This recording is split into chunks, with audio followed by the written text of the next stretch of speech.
আমিরের x handle ইস্যুতে তোলপাড় দেশ, আইডি হ্যাক হয়েছে জামায়াত, সত্য হলে নিন্দনীয় বিএনপি। হ্যাকারদের চিহ্নিত করা হয়েছে, খুব শীঘ্রই দায়ীদের মুখোশ উন্মোচন করা হবে জামায়াত আমির। কয়েক আসনে অস্বাভাবিক ভোটার স্থানান্তরের অভিযোগ বিএনপির, কাল খুলনা যশোর যাচ্ছেন তারেক রহমান। টি-20 বিশ্বকাপে ভারতের বিপক্ষে ম্যাচ বয়কট পাকিস্তানের, রাজস্ব হারানোর ঝুঁকিতে আইসিসি।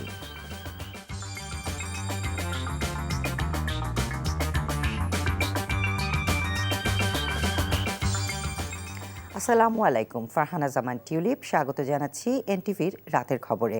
ক্রাউন সিমেন্ট শিরোনাম দেখছিলেন, এবার নিয়ে যাচ্ছি পুরো খবরে।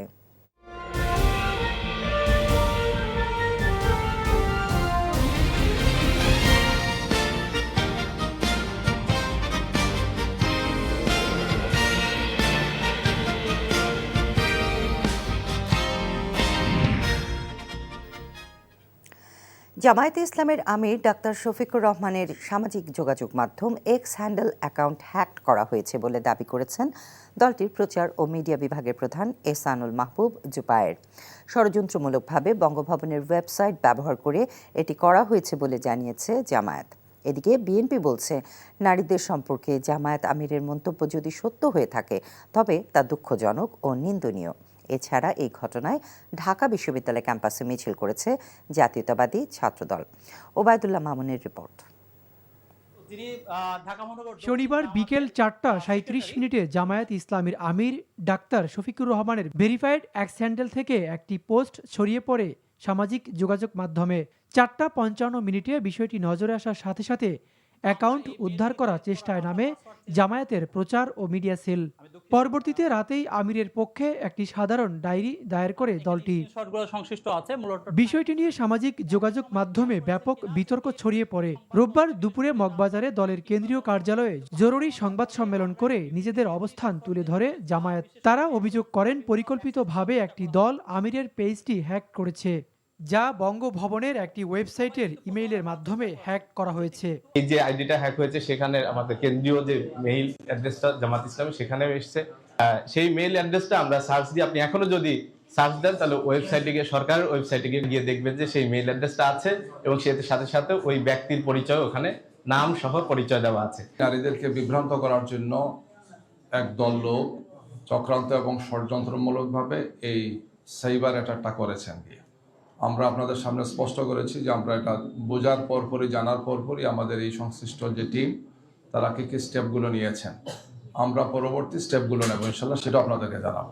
এদিকে দুপুরে গুলশানে বিএনপির নির্বাচনী কার্যালয়ে তারেক রহমানের উপদেষ্টা ডক্টর মাহদি আমিন সংবাদ সম্মেলনে বলেন, জামায়াত আমিরের টুইটার অ্যাকাউন্টে নারীদের নিয়ে যে অশালীন মন্তব্য প্রকাশ হয়েছে তা সত্যি হয়ে থাকলে দুঃখজনক। নারীদের উদ্দেশ্যে যে নোংরা, জঘন্য ও অবমাননাকর ভাষা ব্যবহার করেছেন বলে দেশব্যাপী আলোচনা চলছে, সেটি সঠিক হলে এর মাধ্যমে পুরো সমাজ ব্যবস্থাকে মধ্যযুগীয় অন্ধকারে ঠেলে দেওয়ার প্রচেষ্টা বলে প্রতীয়মান। জামায়াতে ইসলামীর আমিরের পোস্টের জেরে ঢাকা বিশ্ববিদ্যালয় ক্যাম্পাসে বিক্ষোভ মিছিল করেছেন জাতীয়তাবাদী ছাত্রদলের নেতাকর্মীরা। মিছিলটি ক্যাম্পাসের বিভিন্ন সড়ক প্রদক্ষিণ শেষে অপরাজেয় বাংলার পাদদেশে এসে শেষ হয়। Obaidullah Mamun, NTV news, Dhaka. এদিকে গাজীপুরে নারী হত্যায় ছাত্রদলকে এবং দেশের নানা জায়গায় নারী নিপীড়নে বিএনপিকে দায়ী করে বিক্ষোভ মিছিল করেছে ইসলামী ছাত্র শিবির। রোববার সন্ধ্যায় রাজধানীর কেন্দ্রীয় শহীদ মিনার থেকে বিক্ষোভ মিছিল শুরু হয়ে টিএসসি হয়ে শাহবাগে এসে শেষ হয়। পরে বক্তব্য রাখেন ছাত্র শিবিরের সেক্রেটারি জেনারেল সিবগাত উল্লাহ, ডাকসুর ভিপি সাদিক কাইয়ুম সহ দলের বিভিন্ন পর্যায়ের নেতারা। বক্তারা বলেন, 5 অগস্ট পরবর্তী গেল 1.5 বছর বিএনপির আমল নামায় কেবল চাঁদাবাজি আর সন্ত্রাসী কর্মকাণ্ড, সাথে যোগ হয়েছে মানুষ খুন আর নারী নির্যাতন। দলটি গণতন্ত্র নয়, চায় মাফিয়াতন্ত্র। নারী হত্যা ও হেনস্থার ঘটনায় বিএনপিকে দায়ী করে আরও শিবির নেতারা বলেন, দেশের অর্ধেক নারী ভোটার আগামী নির্বাচনে ভোটের মাধ্যমে বিএনপিকে বয়কট করবে। সারা দেশে আমার মা বোনদের উপর হামলা করছে। আমরা বলতে চাই, ওই বিএনপি সন্ত্রাসীরা আর কোন মা বোনদের উপর যদি হামলা করো, আমরা সারা দেশের 18 কোটি জনতাকে নিয়ে প্রতিরোধ গড়ে তুলবো, আর ছাড় দেওয়া হবে না। জামায়াত ইসলামের আমির ডাক্তার শফিকুর রহমান বলেছেন, টুইটার হ্যাক করে নোংরা পোস্ট করা হয়েছে। কারা এই কাজ করেছে তাদের চিহ্নিত করা হয়েছে। জাতির সামনে এই অপকর্মকারীদের মুখোশ শীঘ্রই উন্মোচন করা হবে। সন্ধ্যায় ঢাকা 15 আসনে নির্বাচনী পথসভায় তিনি এই কথা বলেন। এর আগে সকালে শেরপুর এবং জামালপুরে আয়োজিত জনসভায় জামায়াতের আমির বলেন, তার দলের কর্মীরা নিজেদের জীবনের থেকেও নারীদের সম্মানকে বেশি মূল্য দেয়। কেউ তাদের নিয়ে অপপ্রচার চালালে তা বরদাস্ত করা হবে না। আবির আহমেদকে সাথে নিয়ে জুবায়ের প্রধানের রিপোর্ট।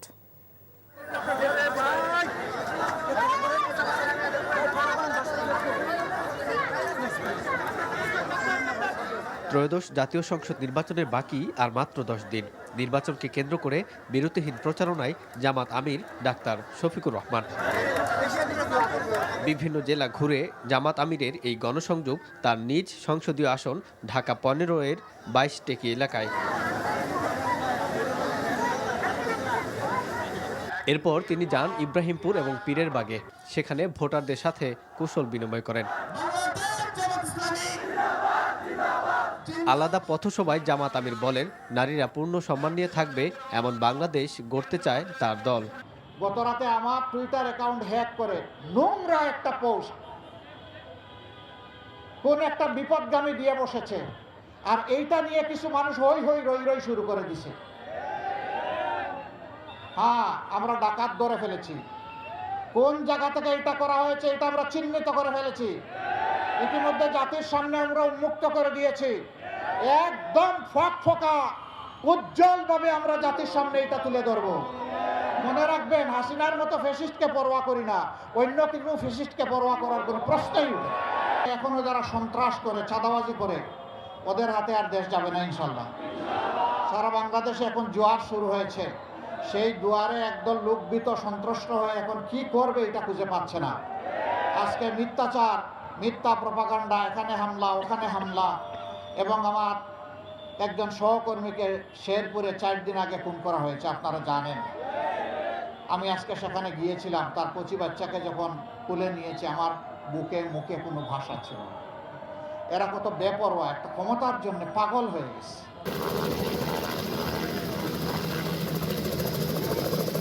এর আগে সকালে শেরপুরে বিএনপির কর্মীদের হাতে নিহত শ্রীবর্দী উপজেলা জামাতের নেতা রেজাউল করিমের স্ত্রী সন্তানদের সঙ্গে সাক্ষাৎ ও কবর জিয়ারত করে জামাত আমির।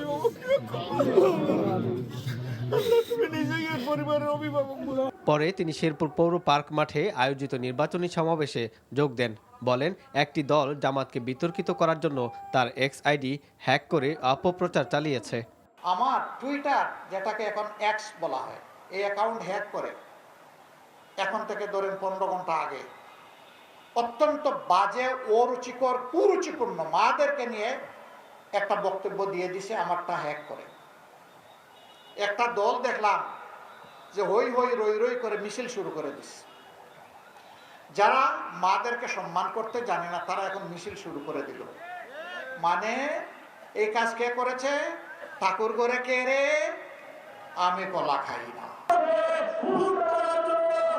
ডাক্তার শফিক বলেন, নারীদের ঘরে বন্দি করে রাখা যাবে না। ধর্মে বর্ণে কোনো ভেদাভেদ করা হবে না। নারীদের যোগ্যতা অনুযায়ী কর্মসংস্থানের ব্যবস্থা করবে 11 দলীয় জোট। মাদের ব্যাপারে আমাদের অঙ্গীকার, আপনাদের ঋণ পরিশোধ করা কোনো সন্তানের পক্ষে সম্ভব নয়। আপনারা গর্বে নিয়েছেন, বুকের দুধ দিয়েছেন, বুকের বিছনায় লালন পালন করেছেন। 1 সেকেন্ডের কোনো ঋণ পরিশোধের শক্তি আমাদের না, কিন্তু এরপরে আমাদের চেষ্টা করতে হবে। আপনারা গৃহে, চলাচলে, কর্মস্থলে, 3 জায়গায় সব কিছুর আগে আপনাদের নিরাপত্তা নিশ্চিত করা হবে ইনশাআল্লাহ। আপনাদের সম্মান নিশ্চিত করা হবে ইনশাআল্লাহ। যোগ্যতার ভিত্তিতে আপনাদের হাতে দেশ করার কাজও তুলে দেওয়া হবে ইনশাআল্লাহ। জুবায়ের প্রধান, এনটিভি নিউজ, ঢাকা। ঢাকা মহানগর সহ দেশের বিশেষ কিছু সংসদীয় আসনে অসংখ্য ভোটার স্থানান্তর করা হয়েছে বলে অভিযোগ করেছে বিএনপি। আর জামায়াত ইসলামের পক্ষ থেকে নারীদের হেনস্থা এবং সহিংসতা ঠেকাতে নির্বাচন কমিশনকে কার্যকর পদক্ষেপ নেওয়ার আহ্বান জানানো হয়েছে। এই দিন 12টি জেলায় রিটার্নিং অফিসারের কাছে গণভোট ও সাধারণ নির্বাচনের ব্যালট পাঠানো হয়েছে। নিয়ামুল আজিজ সাদিকের রিপোর্ট। নির্বাচন নিয়ে অভিযোগ দিতে বিএনপির স্থায়ী কমিটির সদস্যসহ 4 সদস্যের প্রতিনিধি দল নির্বাচন কমিশনে আসেন। দীর্ঘ বৈঠক শেষে বেরিয়ে এসে দলটির স্থায়ী কমিটির সদস্য নজরুল ইসলাম খান বলেন, কয়েকটি আসনে অস্বাভাবিক ভোটার স্থানান্তর হয়েছে। প্রায় 1-1.5 বছরের মধ্যে ঢাকা মহানগরী সহ দেশের বিভিন্ন এলাকায় প্রচুর ভোটারের মাইগ্রেশন হয়েছে, যে বিশেষ বিশেষ কিছু এলাকায় অনেক নতুন ভোটার হয়েছে, যেটা অস্বাভাবিক। এই ব্যাপারে স্পষ্ট তথ্য থাকার কথা নির্বাচন কমিশনের কাছে, সেই জন্য আমরা তাদের কাছে বলেছি, কিন্তু তারা যে রিপোর্ট পেয়েছেন সেই রিপোর্ট অনুযায়ী সংখ্যা কম মনে হয়েছে। এরপরেই জামাতের পক্ষ থেকে নারীদের উপর সহিংসতা বন্ধে ব্যবস্থা নিতে স্মারকলিপি দেওয়া হয়। জামায়াত আমিরের এক্স হ্যান্ডেল নিয়ে আইনি ব্যবস্থা নেওয়া হচ্ছে বলে জানায় প্রতিনিধি দল। হচ্ছে একদল লোক, একটা দল যদি অস্থির হয়ে যায়, জনগণের যে বিপুল সমর্থন আমাদের দিকে, পুরুষ মহিলা সবার যে সমর্থন, এগুলাতে ভীত হয় তারা এই সমস্ত কথাবার্তা তারা বলছেন। For the next election will participate, but এই ইলেকশনে আমরা নারীরা অবশ্যই অ্যাক্টিভলি আমরা কাজ করছি, যার ফলশ্রুতিতে আপনারা দেখছেন যে নারীদের উপরে বাধা আসছে। নির্বাচন কমিশন থেকে এদিন পটুয়াখালী, বরিশাল, লক্ষ্মীপুর, গাজীপুর সহ 12টি জেলায় ব্যালট পেপার সহ নির্বাচনী সরঞ্জাম পাঠানো হয়েছে। Niyamul Aziz Sadiq, NTV news, Dhaka. দীর্ঘ 22 বছর পর কাল খুলনা ও যশোরে যাচ্ছেন বিএনপি চেয়ারম্যান তারেক রহমান। খুলনার খালিশপুর প্রভাতী স্কুল মাঠে নির্বাচনী জনসভায় বক্তব্য রাখবেন তিনি। দলীয় প্রধানের আগমনের খবরে উজ্জীবিত খুলনা ও আশেপাশের জেলার বিএনপির নেতাকর্মীরা।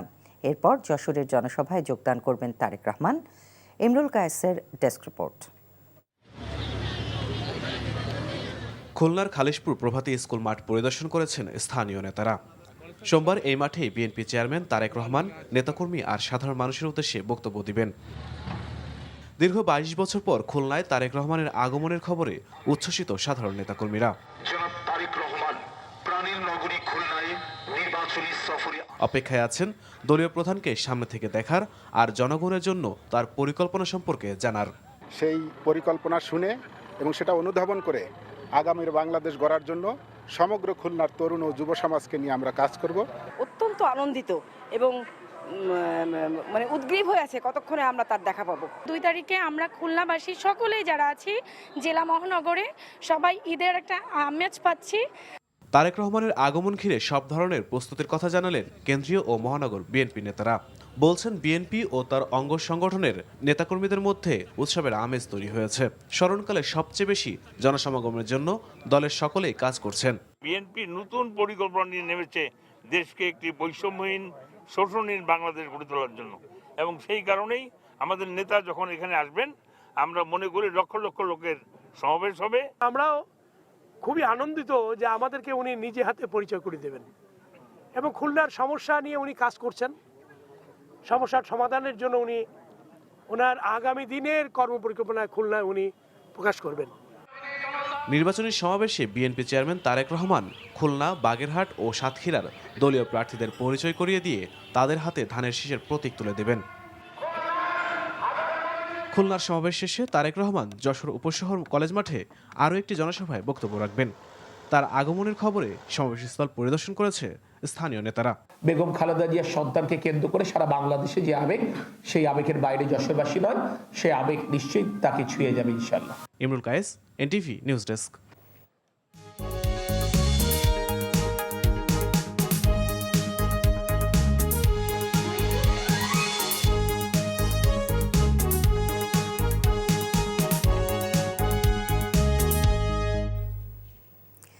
নাসির সিনটেক্স গ্রুপ নির্বাচন পথে পথে।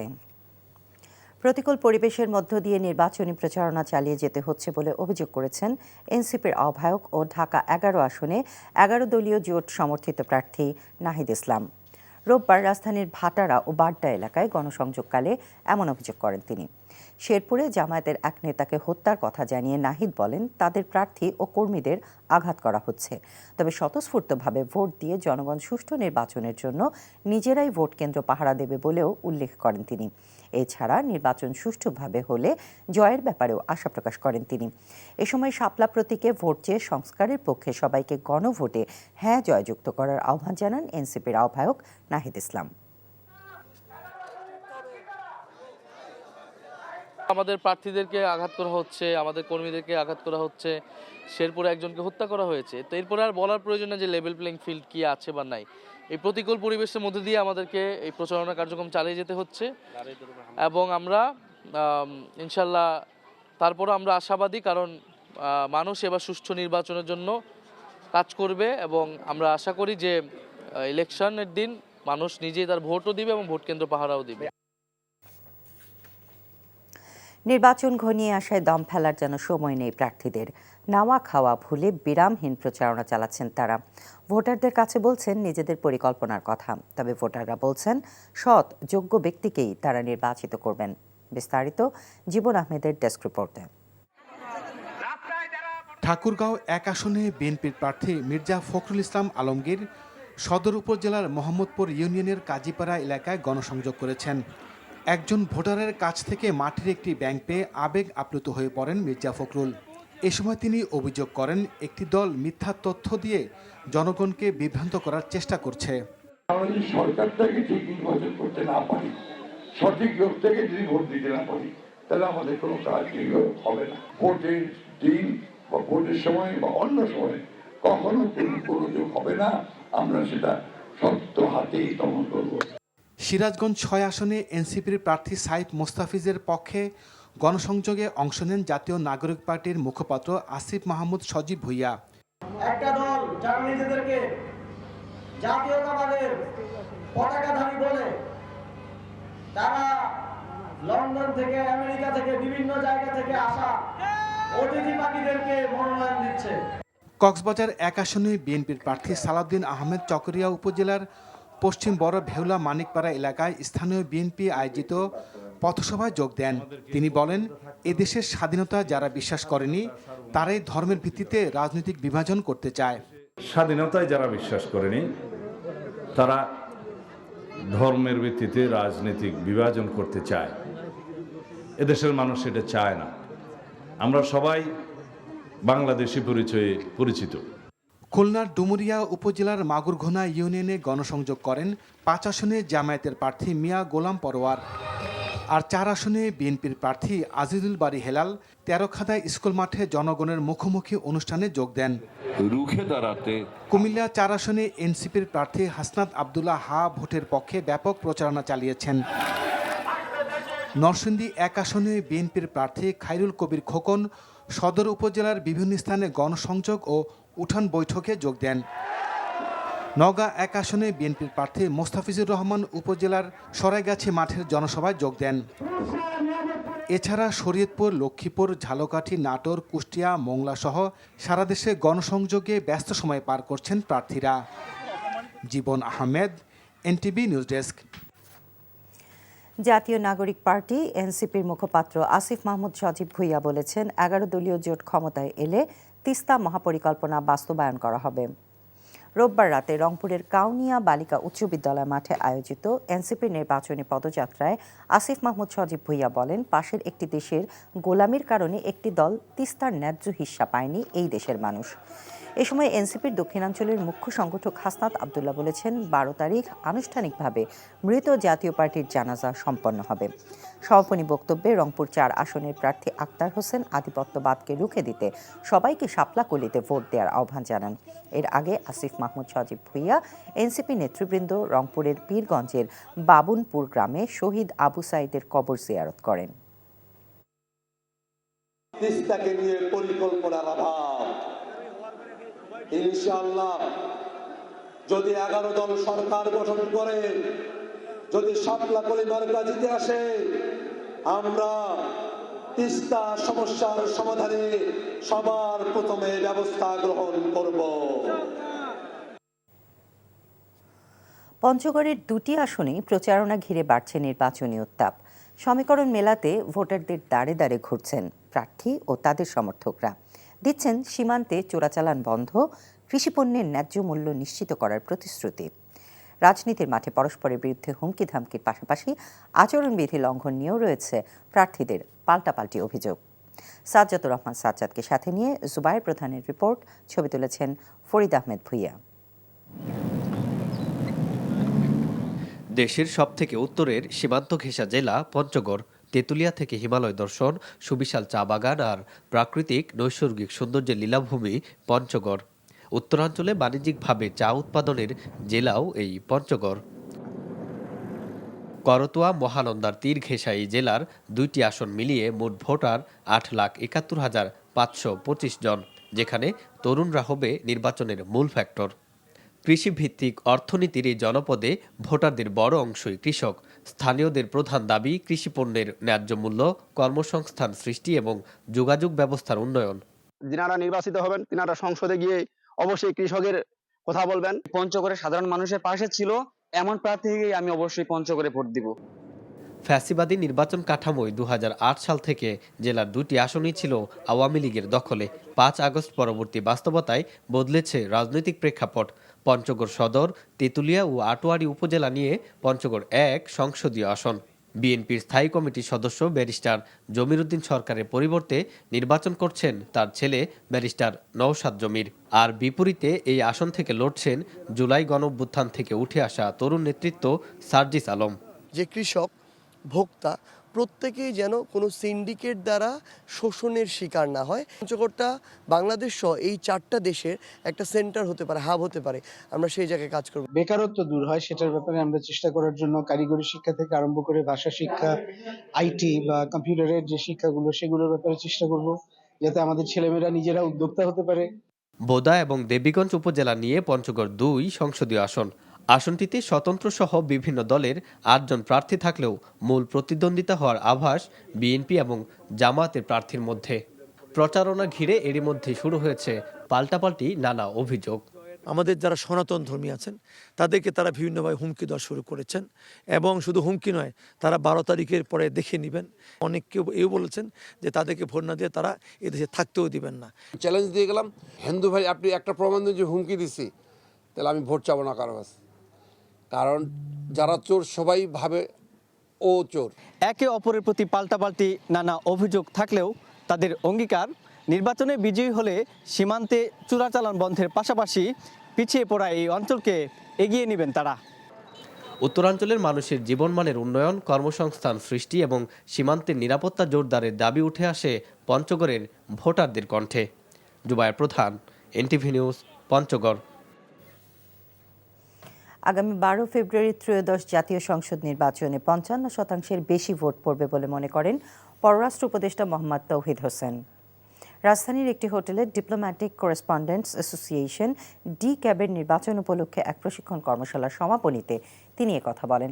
পররাষ্ট্র উপদেষ্টা আশা প্রকাশ করেন এবারের নির্বাচনে সাধারণ মানুষের আকাঙ্ক্ষার প্রতিফলন ঘটবে। অতীতে 4 কোটিরও বেশি মানুষ ভোট দিতে পারেনি।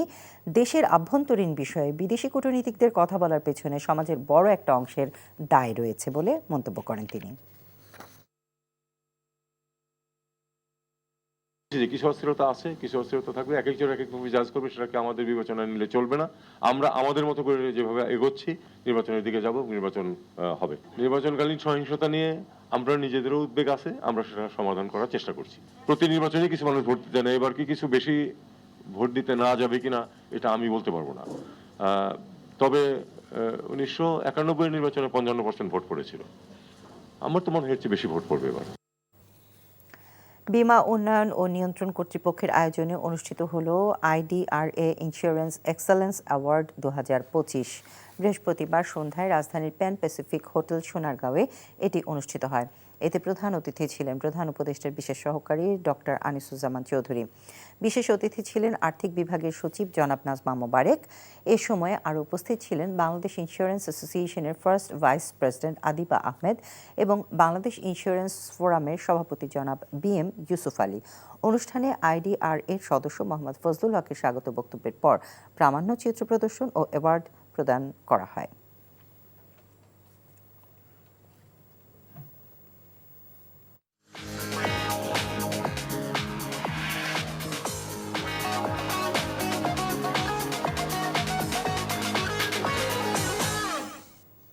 মার্কেন্টাইল ব্যাংক অর্থনীতির খবর। সরকারের অনুমোদন পেলে আগামী 9 ফেব্রুয়ারি মার্কিন যুক্তরাষ্ট্রের সাথে শুল্ক বিষয়ক চুক্তি স্বাক্ষর হতে পারে বলে জানিয়েছেন বাণিজ্য সচিব মাহবুবুর রহমান। আজ সচিবালয়ে সাংবাদিকদের কাছে তিনি একথা জানান। আগামী 9 তারিখে রেসিপ্রোকাল ট্যারিফের চুক্তিটা স্বাক্ষর হওয়ার একটা ডেট আমরা পেয়েছি। তো এ ব্যাপারে চুক্তির খসড়া এবং এই তারিখেই স্বাক্ষর করার জন্য এটার একটা অনুমোদন চেয়ে আমরা সাবারি পাঠিয়েছি। এটা আসলে পরে আমরা চূড়ান্তভাবে সিদ্ধান্ত নিতে পারবো।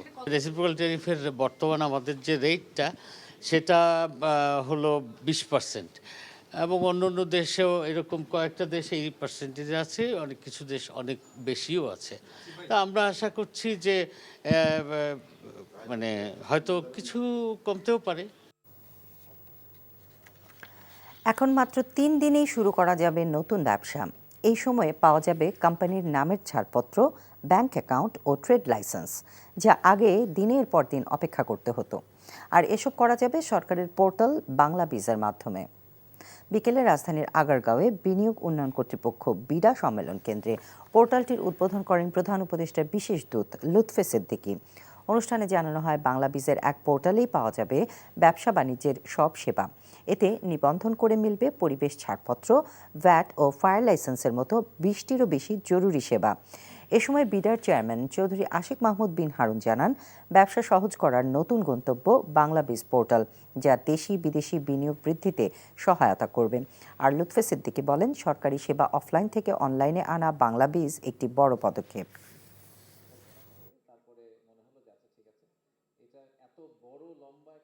যখন আমরা অ্যান্টি করাপশনের কথা বলি আর সার্ভিস কোয়ালিটির কথা বলি, যেই কথাই বলি, কোনোভাবেই আমার কাছে যদি ওই সিঙ্গেল একটা ডেটা সোর্সের পয়েন্ট না থাকে যেখান দিয়ে আমি এক ডেটাটা পুল করতে পারবো, তাহলে আসলে ডিজিটালাইজেশন হবে না।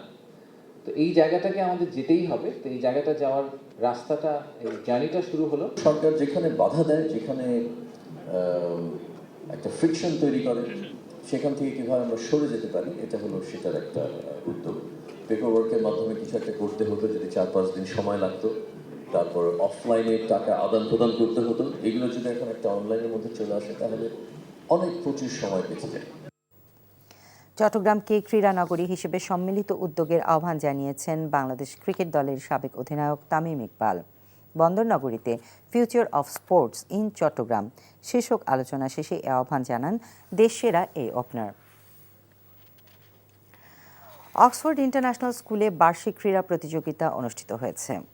মোহাম্মদপুরের শারীরিক শিক্ষা কলেজ মাঠে অনুষ্ঠিত প্রতিযোগিতায় প্রধান অতিথি ছিলেন স্থানীয় সরকার মন্ত্রণালয়ের অতিরিক্ত সচিব সুরাইয়া আক্তার জাহান। দীর্ঘ 39 বছরের সাফল্যের ধারাবাহিকতায় এবারও স্কুলের শিক্ষার্থীরা বিভিন্ন ইভেন্টে অংশগ্রহণ করে। প্রাতিষ্ঠানিক শিক্ষার পাশাপাশি আত্মবিশ্বাসী, সুশৃঙ্খল এবং সহনশীল মানুষ হিসেবে গড়ে ওঠার জন্য খেলাধুলার কোনো বিকল্প নেই বলে জানান প্রধান অতিথি।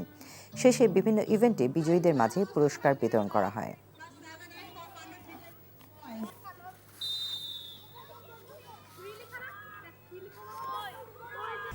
এই ছিল রাতের খবরে। এই খবরের ভিডিও সহ আপডেট জানতে ভিজিট করুন এনটিভি অনলাইন www.ntvbt.com। এছাড়াও এনটিভির জনপ্রিয় সব অনুষ্ঠান ও খবরের আপডেট জানতে ভিজিট করুন আমাদের ইউটিউব ও ভেরিফাইড ফেসবুক পেজে। রাত 1টায় মধ্যরাতের খবর দেখার আমন্ত্রণ রইল।